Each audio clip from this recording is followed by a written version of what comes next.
Hello बच्चों, आज से हम लोग शुरू कर रहे हैं कक्षा 12वीं के गणित में मैट्रिक्स चैप्टर को। और इस चैप्टर में जितने भी प्रश्न हैं, जितने भी गुणधर्म हैं, हम लोग एक एक करके सीखेंगे। एक एक वीडियो आगे आता जाएगा और सभी टॉपिक कवर हो जाएंगे। आज के वीडियो में हम मैट्रिक्स के जो इंट्रोडक्शन वाले पार्ट हैं और मैट्रिक्स के जो टाइप होते हैं उन पर चर्चा कर रहे हैं। तो बने रहिए वीडियो में शुरुआत से लेकर के अंत तक, ताकि आपको आज की हर एक बात बेहतर तरीके से समझ में आ सके। तो आज से हम लोगों ने पढ़ना शुरू किया है कक्षा 12वीं के गणित में अवयव को। अगर वर्ष 2023-24 के सिलेबस की बात करें तो ये किताब में तीसरा चैप्टर है, यानी इसको तीसरे नंबर पर स्थान मिला है। इससे पहले इनवर्स ट्रिग्नोमेट्रिक फंक्शन है, हमने उसको पूरा का पूरा पढ़ाया है। लगभग 10 वीडियो बनाए हैं उस पर, आप उसे देख सकते हो। और इस चैप्टर को भी पढ़ते समय आप अपने कॉपी पेन को रेडी रखो। जो ज़रूरत की चीज़ हो वीडियो को रोको और उसे अपने कॉपी में नोट करो, ताकि आगे आपको टॉपिकों को समझने में परेशानी ना हो। तो हम इसके इंट्रोडक्शन से ही इसकी शुरुआत करेंगे। मैट्रिक्स या मैट्रिसेस, ये क्या है? मैट्रिक्स किसी भी फलन का एक आयताकार संग्रह। सीधे सीधे आप कह सकते हो कि कोई फंक्शन है, उसके एलिमेंट को, उसके अवयव को एक आयताकार सारणी बना करके उसमें क्रमवार व्यवस्थित कर देने से अवयव बनता है।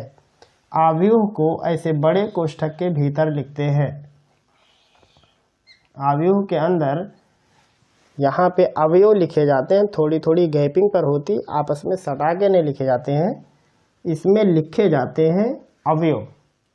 ये जो अवयव हैं इसके भीतर अवयव होते हैं। ये जो अवयव होते हैं ये काल्पनिक भी हो सकते हैं। एक बात याद रखना, जो अंदर लिखे जाएंगे वो काल्पनिक यानी इमेजिनरी भी हो सकते हैं और वास्तविक भी हो सकते हैं। ये काल्पनिक भी हो सकते हैं और वास्तविक भी हो सकते हैं। लेकिन आपके सिलेबस में जो पाठ्यक्रम में निर्धारित है वो केवल वास्तविक ही एलिमेंट इसमें रखे होंगे, यानी जो भी अंक लिखे जाएंगे वो बिल्कुल रियल नंबर होंगे। इमेजिनरी नंबर पर आधारित प्रश्न आपके सिलेबस में नहीं है। लेकिन आपको ये बात जानना चाहिए कि मैट्रिक्स के भीतर जो एलिमेंट हैं वो काल्पनिक भी हो सकते हैं और वास्तविक भी हो सकते हैं, दोनों हो सकते हैं। इसके भीतर अवयवों को लिखा जाता है इसके अंदर, और जो अवयव का नाम रखते हैं ABCD XYZ कुछ भी, वो कैपिटल लेटर से लिखा जाता है। जो इसका नाम लिखना है अवयव का, ये सभी छोटी छोटी बातें हैं, ये आपको हमेशा जाननी चाहिए। अवयव का नाम या किस अवयव को आप बता रहे हो उसको अल्फ़ाबेट से लिखा जाता है। तो अवयव का नाम बड़े अक्षर से लिखा जाता है। अवयव का नाम बड़े अक्षर से लिखा जाता है, शब्द से नहीं लिखा जाता है, अक्षरों से लिखा जाता है। अवयव का नाम बड़े अक्षर से लिखा जाता है। ABCD XYZ का खा गा घा, तो इसमें तो छोटा बड़ा होता नहीं है, अंग्रेजी में ही होता है। तो इसलिए आप यहाँ पे जो बड़ा अक्षर है ये समझ लो कि अंग्रेजी के कैपिटल लेटर की बात कर रहे हैं। ABCD XYZ कुछ भी हो सकता है। जैसे मान लो हमने लिख दिया A, यहाँ लिखेंगे बराबर, यानी इस अवयव का नाम हम रखेंगे कि ये A है। इसी के भीतर हमें एलिमेंट को रखना है। कोई भी एलिमेंट हो सकता है, वो यहाँ पे रखा जा सकता है, उसको यहाँ पे लिखेंगे। जैसे मान लो हमने लिख दिया 1 2 3, कुछ ऐसे टाइप से। यहाँ पे इनके बीच में कुछ दूरी होती है, ऐसे आपस में सटा के नहीं रखना है इनको। नीचे भी कुछ हो सकता है, जैसे ABC हो सकता है, XYZ हो सकता है। अंदर जो लिखे जाते हैं, अगर वो अल्फ़ाबेट है अंदर अगर पड़े हैं तो स्मॉल लेटर से लिखे जाते हैं और पूरे अवयव का नाम कैपिटल लेटर से लिखा जाता है। यहाँ पे आप देखोगे कि इस अवयव में अगर इस टाइप से देखें इधर से इधर, तो हमें कुछ पंक्तियाँ दिख रही हैं। जैसे हमें दिख रहा है कि एक ये लाइन है, एक ये लाइन है, एक ये लाइन है। तो जो इसमें क्षैतिज दिशा में है, हॉरिजॉन्टल जो है, इस साइड में ऐसे ऐसे, इन्हें हम पंक्ति कहते हैं। और ये जो खड़े खड़े जगहों में रखा गया है इसे हम स्तंभ बोलते हैं। जैसे इसमें अगर कहें तो आप कह सकते हो कि पंक्तियों में 1 2 3 है, पंक्तियों में ABC है और पंक्तियों में XYZ है। और स्तंभ की अगर आप बात करो तो स्तंभ ऐसे, स्तंभ माने कॉलम, पोल, खंभा, जैसे जमीन पे खंभा लगा होता है बिल्कुल सीधे, वैसे इसको समझ लो कि स्तंभ में अगर बात करें तो इसमें लिखा A1 AX 2BY 3CZ। तो जो पंक्तियां होती हैं, पंक्तियां इस टाइप से, इधर से भी आप एरो से समझ सकते हो या इधर से समझ सकते हो। इस टाइप से अगर आप चलते हो आव्यूह में तो आपको मिलती है पंक्ति या रो। और अगर आप आव्यूह में ऊपर से नीचे या नीचे से ऊपर की तरफ चलते हो तो आपको मिलता है स्तंभ या कॉलम। तो अगर आपको आव्यूह में स्तंभ खोजना है तो आप ऊपर से नीचे या नीचे से ऊपर की तरफ चलोगे तो ऐसे खड़ा डंडा टाइप आपको मिलेगा कि उसी में सब लोग अलाइन है, उसी सीध में सब पड़े हुए हैं। तो ऊपर से नीचे आने पर आपको स्तंभ मिलेगा और उसके भीतर के एलिमेंट मिलेंगे। Left to right, right to left आने पर आपको पंक्तियां मिलेंगी या पंक्तियों के भीतर के अवयव मिलेंगे। ये हो गई छोटी छोटी जानकारी आव्यूह से रिलेटेड। उसके बाद बारी आती है कि इस आव्यूह में कितनी पंक्तियां हैं और कितने स्तंभ हैं, जिसे हम कहते हैं आव्यूह का क्रम। आव्यूह का क्रम, इसको ऑर्डर भी बोलते हैं, ऑर्डर ऑफ मैट्रिक्स या मैट्रिसेस। आव्यूह का क्या क्रम है इसे भी आपको लिखना है। तो जब आपको आव्यूह का क्रम लिखना हो तो सबसे पहले आपको लिखनी है पंक्ति और फिर ऐसे गुणा का निशान लगाना है, क्रॉस करना है, उसके बाद लिखना है स्तंभ। ये बात ध्यान रखना, कुछ बच्चे इसी में गलती कर देते हैं, वो भूल भी जाते हैं कि पहले स्तंभ लिखना था या पहले पंक्ति लिखनी थी। तो आपको पंक्ति पहले लिखना है, स्तंभ बाद में लिखना है। अगर आप भूल गए कि पहले पंक्ति रहेगी या स्तंभ रहेगा तो हम उसके लिए आपको एक हिंट दे देते हैं, आप उसे दिमाग में रखोगे, कभी नहीं भूलेगा, जिंदगी भर नहीं भूलेगा ऑर्डर ऑफ मैट्रिक्स में कौन पहले रहता है। आप काखा गाघा अंगा में देखिए, जो अक्षर पहले पड़ेगा वो पहला होगा, जो बाद में पड़ेगा वो बाद में होगा। तो आप काखा गाघा में देखोगे तो सबसे पहले पा पड़ता है, उसके बाद सा पड़ता है। तो जो पहले आएगा वो ऑर्डर ऑफ मैट्रिक्स में पहले लिखा जाएगा और जो बाद में आएगा वो ऑर्डर ऑफ मैट्रिक्स में बाद में लिखा जाएगा। तो जब हमें आव्यूह का क्रम लिखना हो तो हम पंक्तियों की संख्या गिन लेंगे, गुणा का निशान लगाएंगे, स्तंभों की संख्या को गिन लेंगे। जैसे इसमें अगर हम पंक्तियों की संख्या गिने तो पंक्ति कैसे, लेफ्ट टू राइट या राइट टू लेफ्ट, तो एक लाइन, दूसरी लाइन, तीसरी लाइन। तो इसमें लिखेंगे कि पंक्तियां हैं 3, यहाँ नीचे लिखा जाता है छोटे छोटे अंकों में। और उसके बाद हमें लिखना है स्तंभ। तो स्तंभ मतलब जो खड़ा खड़ा है, 1 2 3, तो यहाँ पे लिखेंगे 3। तो इसका ऑर्डर हो गया 3 गुणे 3।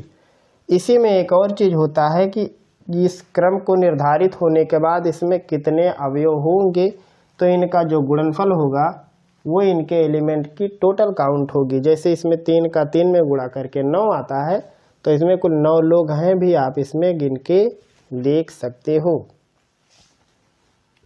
जैसे और एक आध लिख देते हैं, आप उसका ऑर्डर ऑफ मैट्रिक्स बताना। जैसे मान लो कोई मैट्रिक्स है 1 2 3 4 5 6, इसका आपको ऑर्डर ऑफ मैट्रिक्स बताना है तो सबसे पहले लिखनी है आपको पंक्ति। इसमें कुल कितनी पंक्तियां, पंक्ति माने जो ऐसे ऐसे चलता इधर से, तो एक लाइन, दूसरी लाइन, तीसरी लाइन, तो इसमें कुल पंक्तियां हो गई 3। स्तंभ मतलब खड़ा खड़ा, एक लाइन और ये 2 लाइन, ये खड़ी खड़ी लाइन है ऐसी ऐसी, तो इसकी संख्या हो गई 2। अगर इसमें कहा जाए कि इसमें कुल कितने अवयव हैं तो इसमें कुल 3 और 2 का गुणा करके 6 आएगा, तो इसका जो गुणनफल होता है वो अवयवों की संख्या होती है। तो इसमें कुल 6 लोग हैं, आप गिन के भी देख सकते हो, 2 2 4 2 6। अगर कहीं पे लिखा है कि कोई अवयव है वो 2 गुणे 3 का है, उसका क्रम है 2 और 3 का गुणा करके बनाया गया है, तो इसमें कितनी पंक्तियां कितने स्तंभ है? तो जो पहला होता है, पहला जो लिखा जाता है ये होता है पंक्ति, और ये जो दूसरा होता है ये होता है स्तंभ। जो पहला अंक पंक्ति को दिखाता है, दूसरा अंक स्तंभ को दिखाता है। कैसे आपको याद रखना है, आप अल्फ़ाबेट इसका हिंदी का याद करो अपने मन में, और जो पहले पढ़ता है वो पहले लिखा जाएगा, जो बाद में पढ़ता है वो बाद में लिखा जाएगा। यहाँ लिख देते हैं याद करने के लिए, नोट हिंदी वर्णमाला। आपको अंग्रेजी पर नहीं ध्यान देना, इसमें हिंदी वर्णमाला में ये कोई नियम नहीं है, बस ये तरीका याद करने का। हिंदी वर्णमाला में जो अक्षर पहले पढ़ता है उसे पहले लिखते हैं, उसे पहले लिखते हैं। ये याद करने के लिए आप इसको कॉपी में लिख सकते हैं कि पहले पंक्ति रहेगी या स्तंभ रहेगा। तो जो अक्षर पहले पढ़ता है उसे पहले लिखना है, जो बाद में पढ़ता है उसे बाद में लिखना है। इस टाइप से ये तो हुआ उसका बेसिक जानकारी। अब हम आपको आगे बताते हैं कि यहाँ पे इसके जो पोजीशन है, इन पोजीशन को कैसे हम लिखते हैं संकेत के रूप में, क्योंकि जो परिभाषाएं होती हैं कुछ किताबों में संकेत के रूप में दे देते हैं परिभाषा को। तो जो पहला एलिमेंट होता है ये वाला या ये वाला या ये वाला, इसमें जो भी एलिमेंट है उसको कैसे लिखते हैं, तो अवयव को लिखा जाता है ए आई जे ऐसे करके। अभी हम आपको इसका मतलब बता देते हैं, ए आई जे। यहाँ कोई ऑर्डर दिया जाता है 2 गुणे 3, 3 गुणे 4, 4 गुणे 5, कुछ भी। इसको हम अगले वीडियो में भी आपको सिखाएंगे, इससे संबंधित जो सवाल होते हैं वो कैसे लगाए जाते हैं आगे भी हम आपको सिखाएंगे। तो जो अवयव का संकेत होता है वो अवयव का संकेत यही होता है, ए आई जे को बड़े कोष्ठक में लिख के यहाँ पे कोई उसकी ऑर्डर दी जाती है, यम क्रॉस एन क्रॉस एम, कोई अंकों में करके या अक्षरों में करके इसके ऑर्डर होते हैं। तो यहाँ पे आई और जे का क्या मतलब है, ये आई और जे क्या दिखा रहा है, तो इसमें जो आई है ये पंक्ति को दिखाता है, आई पंक्ति को दिखाता है, और जो जे है ये स्तंभ को दिखाता है। आई से पता चलता है कि वो किस लाइन में है, और जे से पता चलेगा कि उसका स्तंभ कौन सा है, इसलिए हम इसको लिख देते हैं ए आई जे। ये मानक रूप है, ये अवयव का, ये है अवयव का मानक रूप या स्टैंडर्ड फॉर्म है ये, जहाँ आई का मतलब पंक्ति होगा और जे का मतलब स्तंभ होगा। जैसे यहाँ पे अगर इस एक को देखो तो एक क्या है, पहली पंक्ति में है और पहले स्तंभ में है। पंक्तियों की शुरुआत इधर से करनी है, स्तंभ की शुरुआत इधर से करनी है। तो ये पहले पंक्ति में है और पहला स्तंभ भी है, तो इसका स्थान होगा A11। यहाँ पे बना दे रहे हैं, देखो छोटी छोटी चीज़ें हैं जो अक्सर बच्चे धोखा खा जाते हैं, या तो अपने कोचिंग संस्थान में या फिर स्कूल में पढ़ते समय या अनजाने में भी हो सकता है। तो इसको लिखेंगे A11, जो पहले नंबर पे आएगा वो होगा A11। अगर इसमें कहा जाए कि A11 का मान क्या है, इस मैट्रिक्स को देख के बताओ, तो आप कहोगे 1, पहली पंक्ति पहला स्तंभ। ये वाला जो है ये है पहली पंक्ति में और स्तंभ दूसरा, तो यहाँ आएगा A12, ऐसे आएगा A13, A21, A22, A23, A31, A32 और A33। A33 का मतलब तीसरी पंक्ति तीसरा स्तंभ, A23 का मतलब दूसरी पंक्ति तीसरा स्तंभ, A22 का मतलब दूसरी पंक्ति दूसरा स्तंभ। तो इस हिसाब से इनको मानक रूप में भी कन्वर्ट करके दिखाया जा सकता है। जैसे इसमें कह दिया जाए कि A31 की वैल्यू बताओ इसमें, तो A31 मतलब आपको तुरंत कहाँ जाना, तीसरी लाइन में जाना है, ये हो गई तीसरी लाइन। पहला स्तंभ आना ये पहला और वो पॉइंट ये हुआ x। आपसे कहा जाए कि A23 की वैल्यू बताओ तो दूसरी वाली पंक्ति लेनी है और तीसरा स्तंभ लेना, तो वो मिलेगा C। तो इस टाइप से आप इसके मानक रूप में I और J की वैल्यू बता सकते हो। जैसे इसमें कह दिया जाए कि A23 में I की वैल्यू बताओ तो I की वैल्यू 2 और J की वैल्यू 3, या इसमें कहा जाए कि A23 में I प्लस J की वैल्यू क्या होगी तो 5 होगी। A22 में मतलब I प्लस J की वैल्यू क्या होगी 4 होगी, इसमें 5 होगी। इस टाइप से भी सवाल बनाए जाते हैं बोर्ड परीक्षाओं में। तो उम्मीद करता हूं कि आपको ये सारी बातें समझ में आ रही हैं। अगर हाँ तो आप इसे अपने कॉपी में लिखिए, उसके बाद हम आगे आपको समझाते हैं। तो अभी तक आपने सीखा कि अवयव क्या है, अवयव को कैसे लिखते हैं, उसका क्रम कैसे निर्धारित करते हैं, उसका मानक रूप क्या है, इन सभी चीज़ों को आपने सीखा है। तो अब हम आपको कुछ सवाल लगा के इसको समझाने की कोशिश करते हैं कि कैसे मानक रूप को सवालों में बदलते हैं। जैसे अक्सर परीक्षा में कुछ इस टाइप के सवाल आते हैं जिसमें आपको अवयव का क्रम दिया जाता है, उसमें उसके कुछ क्रम दिए जाते हैं। जैसे मान लो कि कोई अवयव है 2x3 का, यानी पंक्तियां 2 होंगी और स्तंभ 3 होंगी, ये दे दिया है। और उसमें कुछ कंडीशन दिया है कि जो AIJ है उसका लुक कुछ ऐसा होगा, उसका लुक होगा I प्लस J के बराबर। मान लो ये कि कोई अवयव बनाओ 2x3 का जिसमें IJ जो एलिमेंट है उस एलिमेंट को लिखना है I प्लस J के बराबर। तो कैसे बनेगा? सबसे पहले 2x3 का कोई अवयव लिखेंगे तो उसको A11 A12 करेंगे। A11 दो ही पंक्तियां होनी चाहिए और स्तंभ 3 होनी चाहिए, तो A12 A13, इधर होगा A21 A22 और A23। पंक्तियां 2 हो गई और स्तंभ 3 बन गए। अब यहाँ पे वैल्यू रखनी है। यहाँ पे क्या आएगा? तो यहाँ पे आएगा I और J का योगफल। यहाँ पे I का मान है 1 और J का मान है 1, तो 1 1 2। यहाँ पे I का मान 1, J का मान 2 है, तो 2 1 3। इसमें 4 आएगा, 3 4 5। तो ये हो जाएगा इस सवाल का उत्तर। जैसे मान लो अगला सवाल आपको दिया है कि अवयव का क्रम दिया गया है 3x3 और उसमें कहा गया है कि AIJ की जो वैल्यू है वो वैल्यू है, मान लो कि उसमें I प्लस 2J, मान लो ये, इसे आपको लगाना है कि अवयव क्या बनेगा। मान लेते हैं कि अवयव बनेगा A। 3x3 का बनाना है तो सबसे पहले लिख देंगे A11 A12 A13, A21 A22 A23, A31 A32 और A33। सबसे पहले ये बन गया। अब क्या आएगा यहाँ पे आना I प्लस 2J, J का डबल, तो 1 का डबल 2, 2 1 3 यहाँ आएगा। यहाँ इसका डबल करना है दूसरे वाले का, 2 का 4 1 5 हो जाएगा।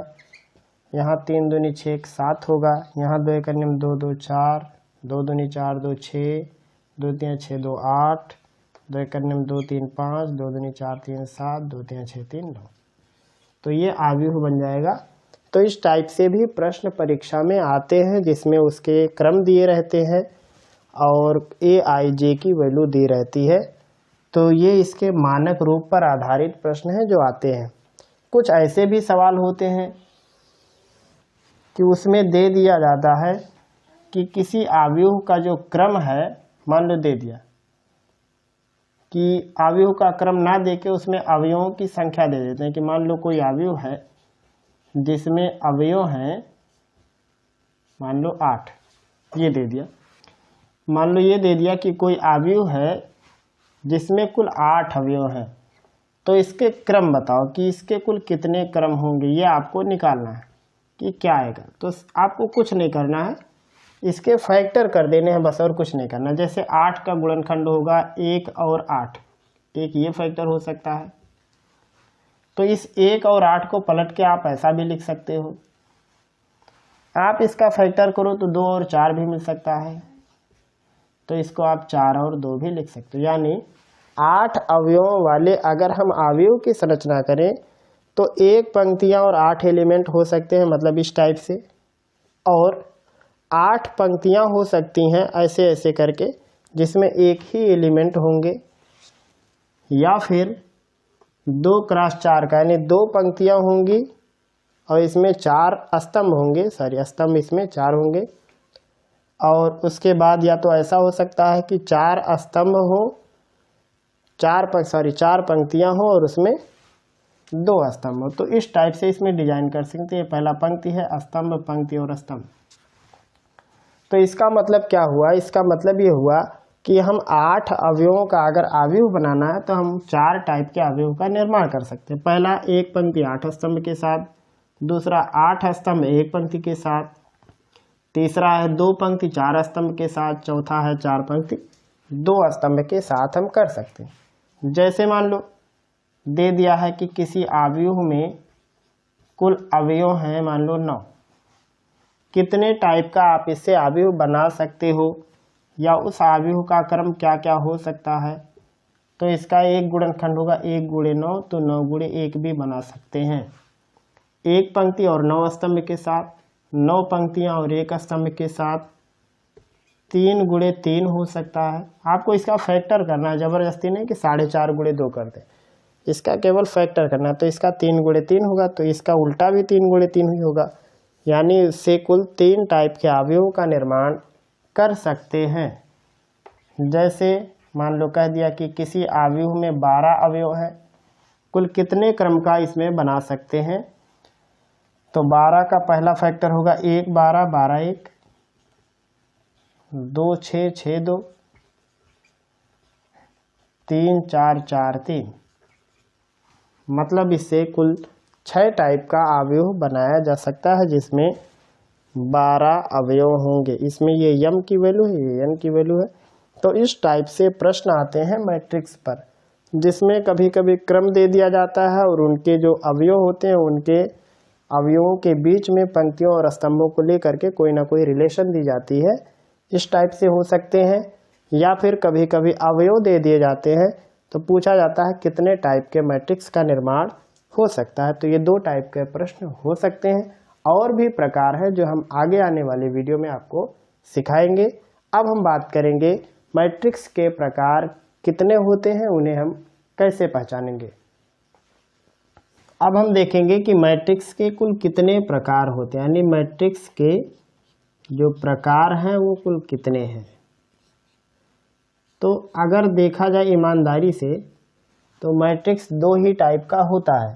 पहला होता है मैट्रिक्स आयताकार और दूसरा मैट्रिक्स होता है वर्ग के आकार का। यानी एक होता है आयताकार अवयव या आयत अवयव और एक होता है वर्ग अवयव। 2 ही टाइप के अवयव होते हैं अगर इनको सीरियसली देखा जाए तो। उसके बाद फिर इनके ब्रांच खुलते हैं कि आयत भी कई टाइप के हो सकती है। हो सकता है ऐसे खड़ा हो सकता है पड़ा हो, आयत इस टाइप का हो सकता है। फिर उसके बाद परेशानी होती है कि उसके अंदर लिखा क्या है, कहीं 0 लिखा है या 1 लिखा है या क्या लिखा है, उस पर भी बहस होती है। तो और भी प्रकार का निर्माण होता है। तो यहाँ पे हम बेसिक आपको बताएंगे कि अगर ध्यान से इसको देखा जाए या इसके अंदर की गहराई को अगर समझा जाए तो ये लगभग 2 ही टाइप के होते हैं। एक होता है आयत अवयव या आयताकार अवयव कह सकते हैं, एक ये होता है और एक होता है वर्ग। मुख्य जो अवयव के प्रकार हैं वो यही है। उसके बाद इनकी कैटेगरी बनती है रेक्टेंगल मैट्रिक्स, ये स्क्वायर मैट्रिक्स। 2 ही अवयव मुख्य रूप से होते हैं। उसके बाद अब हम इनको दिखा रहे हैं कि इनकी कुल कितने ब्रांच होते हैं, ये कुल कितने टाइप के हैं। आप पहचान भी जाओगे जल्दी जल्दी। एक होता है क्षैतिज अवयव, क्षैतिज अवयव जगह के हिसाब से हम लिख रहे हैं। एक होता है ऊर्ध्वाधर अवयव, ऊर्ध्वाधर आव्यूह, अभी दो और हैं, वो भी आयत में ही आते हैं, एक क्षैतिज आव्यूह और एक ऊर्ध्वाधर आव्यूह, ये हो गया। और अब क्षैतिज आव्यूह का क्या मतलब होगा, देखो जो आव्यूह होते हैं उसमें पहली पंक्तियां लिखी जाती हैं, फिर स्तंभ लिखे जाते हैं। तो अगर आव्यूह आपका ऐसे दिखता हो, इस टाइप से, कि मतलब इधर से लंबाई ज़्यादा है, इसका मतलब कि उसमें स्तंभ अधिक हैं और पंक्तियां कम हैं। जैसे मान लो 1 2 3 4 2 3 4 5, मान लो इस टाइप से है। इसका मतलब क्या हुआ कि इसमें ऐसे ऐसे स्तंभ अधिक हो गए और इसमें पंक्तियां कम हो गई।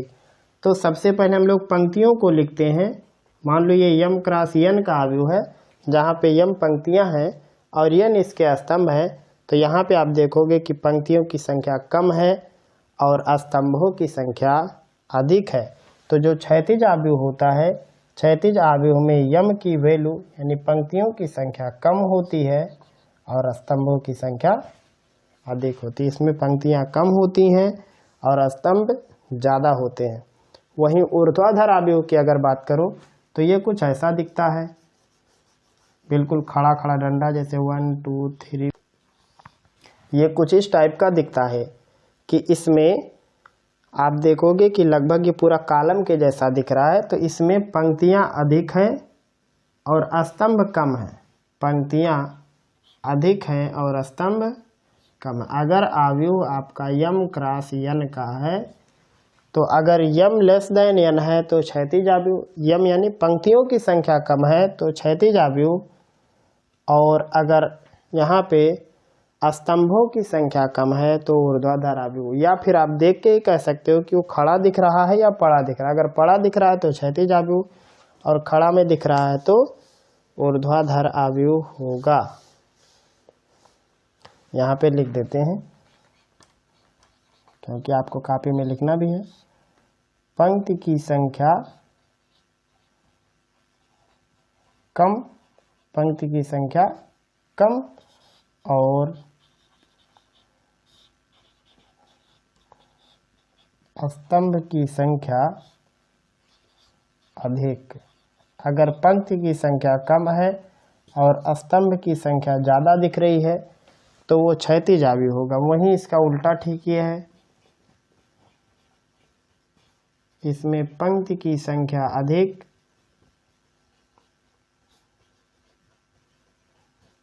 पंक्ति की संख्या अधिक और स्तंभ यानी खंभा, कॉलम, पिलर, स्तंभ की संख्या कम। ये है क्षैतिज और ऊर्ध्वाधर आव्यूह का पहचान। इन दोनों का एक एक स्पेशल कैटेगरी होता है, इन दोनों का। क्षैतिज आव्यूह और ऊर्ध्वाधर आव्यूह आपको समझ आ रहा होगा। इन दोनों का एक स्पेशल कैटेगरी होता है जिसको बोलते हैं स्तंभ आव्यूह और पंक्ति आव्यूह। इसी में से निकलता है, इसी की एक ब्रांच है, इसी में से बाहर आता है पंक्ति आव्यूह। ये यहाँ लिख रहे हैं। वर्ग आव्यूह के बारे में अभी हम थोड़ा बाद में बताएंगे आपको। इसी में से बाहर निकलता है, वो होता है पंक्ति आव्यूह। पंक्ति आव्यूह और क्षैतिज आव्यूह में फर्क है, याद रखना। पंक्ति आव्यूह एक ये होता है, पंक्ति आव्यूह मतलब जिसमें केवल एक ही पंक्ति हो उसे पंक्ति आव्यूह कहेंगे। Row matrix. पंक्ति आव्यूह का मतलब होता है केवल एक पंक्ति वाला आव्यूह, केवल एक पंक्ति वाला आव्यूह। ऐसा आव्यूह जिसमें केवल एक ही पंक्ति होगी उसे हम कहेंगे पंक्ति आव्यूह। एक से ज़्यादा अगर पंक्तियां होंगी, एक से ज़्यादा, तो वो कुछ भी हो सकता है। वो इसमें भी जा सकता है, उसमें भी जा सकता है, कुछ और भी हो सकता है। लेकिन एक ही पंक्ति अगर है तो वो पंक्ति आव्यूह ही होगा।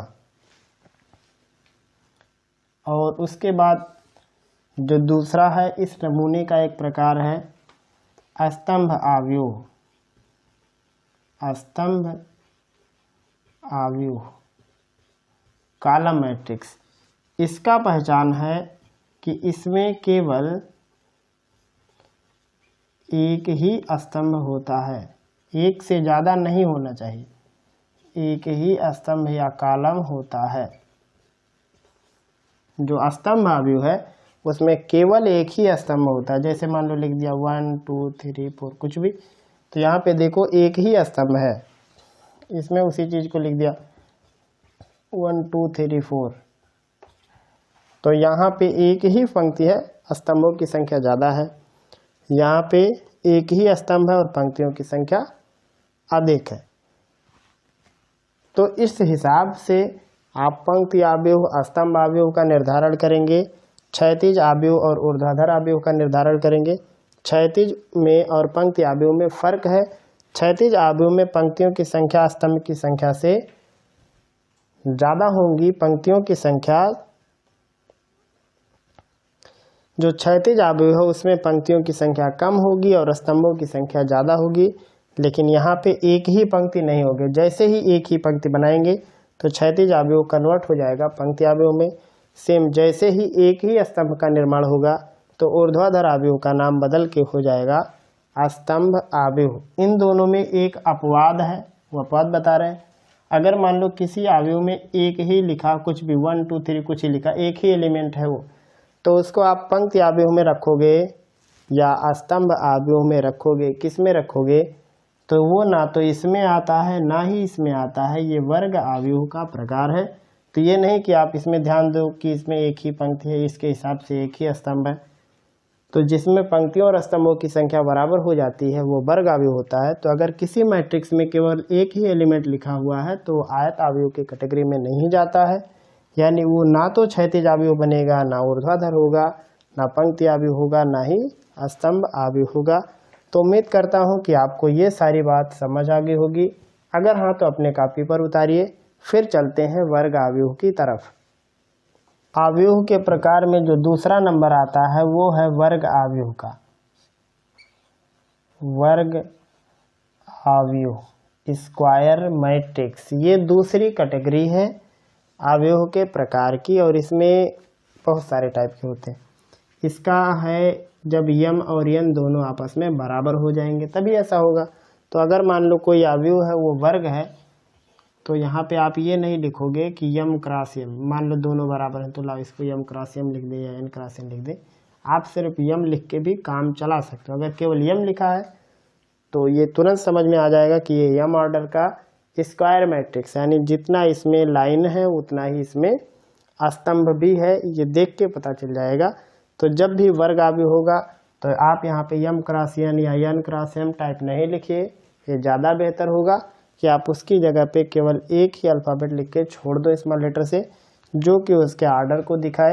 या यहाँ पे आप कोई गिनती लिख सकते हो, जैसे मान लो यहाँ पे आपने लिख दिया 2, तो इसका मतलब हो जाएगा कि ये वाला मैट्रिक्स 2 क्रॉस 2 का एक स्क्वायर मैट्रिक्स है। 3 लिखा है तो 3 क्रॉस 3 का स्क्वायर मैट्रिक्स है। ये नहीं कि लाओ यहाँ पे 2 क्रॉस 2 लिख के दिखाएं, जरूरी नहीं कि आप ये लिखो। स्क्वायर मैट्रिक्स में केवल एक ही अंक से काम चल जाता है। तो यहाँ पे हम लोग पढ़ रहे हैं वर्ग आव्यूह। अब दिखाते हैं आपको कि वर्ग आव्यूह कितने टाइप के बेसिक हैं जो कि आपके किताब में दिए गए हैं। एक है इसमें विकर्ण आव्यूह। विकर्ण जो खास टाइप के आव्यूह हैं। वैसे तो कोई भी आव्यूह वर्ग आव्यूह होगा जो यम और यन जिसमें बराबर होंगे, लेकिन यम और यन बराबर होंगे उसके बाद भी अलग अलग टाइप के वर्ग आव्यूह बनाए गए हैं, उन्हें आपको पहचानना। तो जो वर्ग आव्यूह होता है इसमें पहचान लिख दें पहले, विकर्ण को छोड़कर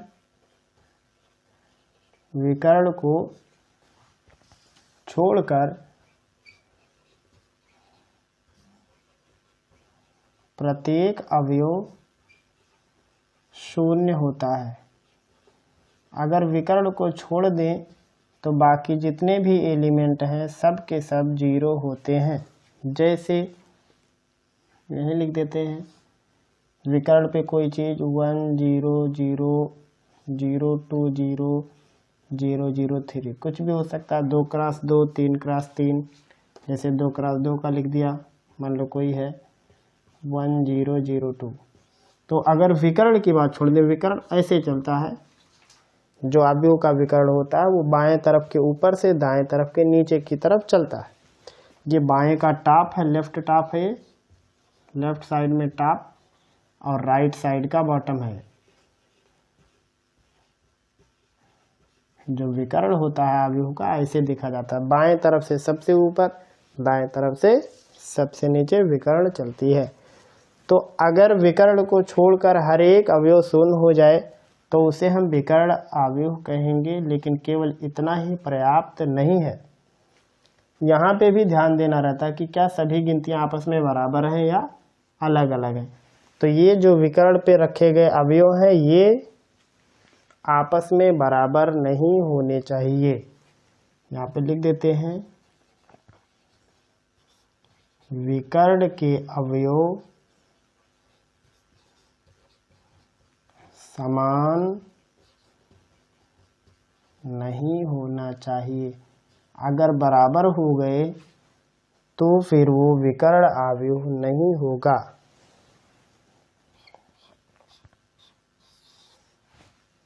एक तो हो गया विकर्ण अवयव, दूसरा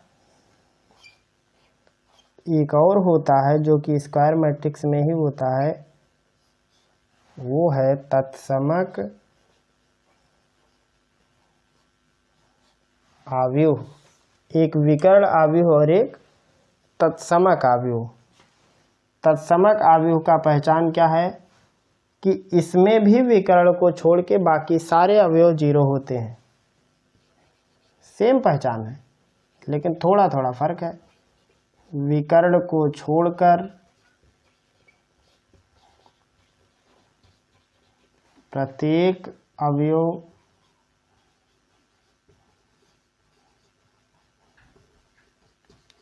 शून्य होता है। अगला पहचान इसका है विकर्ण यानी डायगोनल। विकर्ण के प्रत्येक अवयव, विकर्ण के प्रत्येक अवयव का मान 1 होता है। देखा दोनों में अंतर? इसमें भी विकर्ण को छोड़ के सारा का सारा एलिमेंट 0 होता है, इसमें भी 0 होता है। लेकिन ये रही बात, जो दोनों बिंदु है, अंतर यहाँ है विकर्ण के अवयव समान नहीं होने चाहिए। इसमें विकर्ण का प्रत्येक अवयव का मान 1 होता है। एक जैसा नहीं है, एक ही होना चाहिए। जैसे 1001 ये हो सकता है 100001001 इस टाइप से। और ये तत्समक अवयव या विकर्ण अवयव केवल वर्ग अवयव में ही संभव है, ये आयत अवयव में नहीं होते हैं। वर्ग अवयव के अंदर ही ये लोग पाए जाते हैं। तो आपको ये बात समझ आ रही होगी कि विकर्ण अवयव कैसे पहचानेंगे और तत्समक अवयव कैसे पहचानेंगे। तत्समक अवयव को आई से दिखाया जाता है, आई से, और इसकी जो न्यूमेरिकल वैल्यू होती है वो 1 होती है। अगर आप इसको सॉल्व करोगे तो 1 ही आएगा। अगला अवयव का प्रकार है, वो भी वर्ग अवयव में ही आता है, वो है अदिश अवयव। अदिश अवयव, स्केलर मैट्रिक्स, इसका भी वही पहचान है। विकर्ण को छोड़कर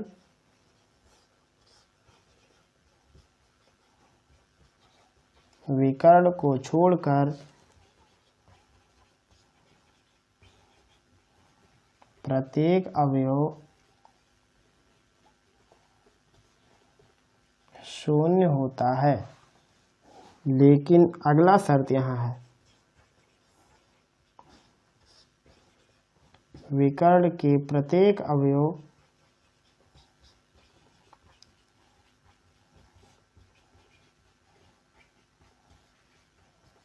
समान होते हैं,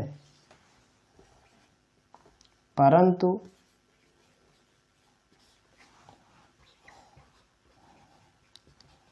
उनका मान 1 के बराबर नहीं होता है। ये है असली पहचान इसका। तीनों में आप देखो विकर्ण अवयव, तत्समक अवयव और आदेश अवयव में डायगोनल मैट्रिक्स, आइडेंटिटी मैट्रिक्स और स्केलर मैट्रिक्स, तीन के तीनों में विकर्ण को छोड़ के सारा का सारा पार्ट शून्य है। लेकिन पहले वाले में है कि वो समान नहीं होना चाहिए, कुछ भी हो लेकिन समान ना हो, जैसे यहाँ पे 1 है -1 इस टाइप से भी चल सकता है। दूसरा है कि विकर्ण को छोड़ के हर एक एलिमेंट 0 होगा, लेकिन इसमें सारे विकर्ण पर जो भी एलिमेंट पड़े हुए हैं विकर्ण के प्रत्येक अवयव का मान 1 होता है। तत्समक ये आदेश का पहचान है कि विकर्ण को छोड़ के प्रत्येक अवयव शून्य होता है, लेकिन विकर्ण के प्रत्येक अवयव का मान समान होना चाहिए। यहाँ पे विकर्ण अवयव और आदेश अवयव में सीधा टक्कर है, इसमें समान नहीं होना चाहिए और इसमें समान होना चाहिए। तो अगर समान हो गया तो तत्समक से भी मैच कर सकता है, इसलिए इसमें एक और कंडीशन डाली गई कि समान तो है लेकिन एक नहीं होना चाहिए, एक को छोड़ के कुछ भी हो लेकिन समान हो। जैसे एग्जाम्पल के लिए मान लो लिख दिया कि 2002, ये वाला, ये जो विकर्ण अवयव है ये आदेश अवयव है, क्योंकि इसमें विकर्णों पर लिखी गई गिनती तो समान है लेकिन वो एक नहीं है। अगर यहाँ पे 1 1 लिख देते तो विकर्ण पर अगर 1 1 मिल गया बाकी सब 0 तो तत्समक की कैटेगरी में जाता है। जैसे 3 × 3 में आप लिख सकते हो 2 0 0 0 2 0 0 0 2। तो जब भी विकर्ण पर लिखे गए एलिमेंट है वो समान हो लेकिन एक ना हो और सब कुछ 0 हो तो आदेश अवयव विकर्ण पर लिखे गए सारी एलिमेंट 1 है और बाकी सब 0 है तो तत्समक अवयव विकर्ण पर लिखे गए सारे एलिमेंट आपस में बराबर नहीं है और पूरा का पूरा पार्ट अगर 0 है तो विकर्ण अवयव होता है। तो इस टाइप से आप इसमें भेद कर सकते हैं। एक और है जिसका ना तो आयत से कोई संबंध है ना ही वर्ग अवयव से संबंध है, वो होता है शून्य अवयव। शून्य अवयव ये होता है शून्य अवयव, जीरो मैट्रिक्स। ये वर्ग भी हो सकता है, ये वाला अवयव वर्ग भी हो सकता है और आयत भी हो सकता है ये वाला। लेकिन ये तीनों जो स्पेशल बनाए हैं हमने, ये तीन के तीनों वर्ग में ही संभव है, ये आयत में संभव नहीं है। लेकिन शून्य अवयव ये वर्ग हो या आयत दोनों में संभव है। इसमें प्रत्येक जो होता है प्रत्येक अवयव इसका वो शून्य होता है। शून्य मैट्रिक्स का प्रत्येक अवयव शून्य होता है। जैसे आप चाहे तो वर्ग में लिख सकते हो 0 0 0, आप आयत में भी लिख सकते हो। जो जीरो मैट्रिक्स होता है ये वर्ग भी हो सकता है और आयत भी हो सकता है, लेकिन आदेश, तत्समक और विकर्ण ये केवल वर्ग में ही संभव है। तीनों का अंतर भी हमने लिख दिया है। कहीं कहीं कुछ किताब में एक और मिल जाता है एकल अवयव या एकक अवयव, ये भी होता है। तो जिस अवयव में केवल एक ही एलिमेंट हो, कुछ भी केवल एक ही एलिमेंट हो उसे एकल अवयव, सिंगल मैट्रिक्स भी बोलते हैं। तो इस टाइप से होता है अवयव के प्रकार का परिचय। कितने टाइप से उसे बांटे हैं, तो पहला है आयत अवयव जिसमें क्षैतिज अवयव और पंक्ति अवयव होते हैं, क्षैतिज अवयव और ऊर्ध्वाधर अवयव। इन दोनों की दो स्पेशल केस होते हैं। क्षैतिज अवयव का एक स्पेशल केस है पंक्ति जिसमें एक ही पंक्ति होती है। ऊर्ध्वाधर का एक स्पेशल केस है स्तंभ अवयव जिसमें केवल एक ही स्तंभ होता है। उसके बाद यहाँ हमने लिखाया है कि वर्ग अवयव क्या होता है, इसे आप अपने कॉपी में नोट कर सकते हो। तो उम्मीद करता हूँ कि आज की बताई गई सारी बात आपको समझ में आई होगी। अगर आपका कोई भी प्रश्न हो, कोई डाउट हो तो आप हमें ज़रूर बताएंगे। फिर मिलेंगे हम लोग जल्द ही अगले पार्ट, अगले सेशन के साथ। तब तक पढ़ते रहिए, अपनी तैयारी और भी बेहतर तरीके से करते रहिए।